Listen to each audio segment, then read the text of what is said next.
সম্প্রতি নারীদের উপর যে জঘন্য হামলার খবর আসছে তা গভীরভাবে উদ্বেগজনক। এটি নতুন বাংলাদেশের যে স্বপ্ন সকলে দেখেছে তার সম্পূর্ণ বিপরীত বলে মন্তব্য করেছেন প্রধান উপদেষ্টা ডক্টর মোহাম্মদ ইউনূস। হজ করেছি, ব্যাংকে কি করে টাকা জমাই বলেন? ইউসিবি তাকওয়া, পরিপূর্ণ ইসলামিক পন্থায় পরিচালিত ব্যাংকিং। সকালে ওসমানী মিলনায়তনে নারী দিবসের অনুষ্ঠানে এমন মন্তব্য করেন তিনি। বলেন, বর্তমান সরকার নতুন বাংলাদেশে নারী পুরুষ সকলের সমান অধিকার প্রতিষ্ঠা করতে অঙ্গীকারাবদ্ধ। সকল শক্তি প্রয়োগ করে এই অধিকার প্রতিষ্ঠা করা হবে বলেও জানান ডক্টর ইউনূস।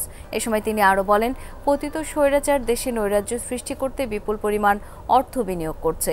এর আগে অনুষ্ঠানে বিভিন্ন ক্ষেত্রে অবদানের জন্য বাংলাদেশ নারী ক্রিকেট দল সহ ৬ অদম্য নারীকে পদক তুলে দেন প্রধান উপদেষ্টা।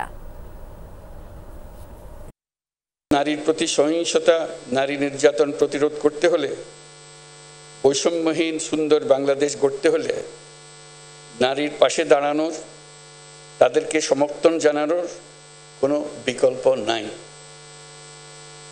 আমাদের সমাজে নারীকে খাটো করে দেখার এই দৃষ্টিভঙ্গি পাল্টাতে হবে।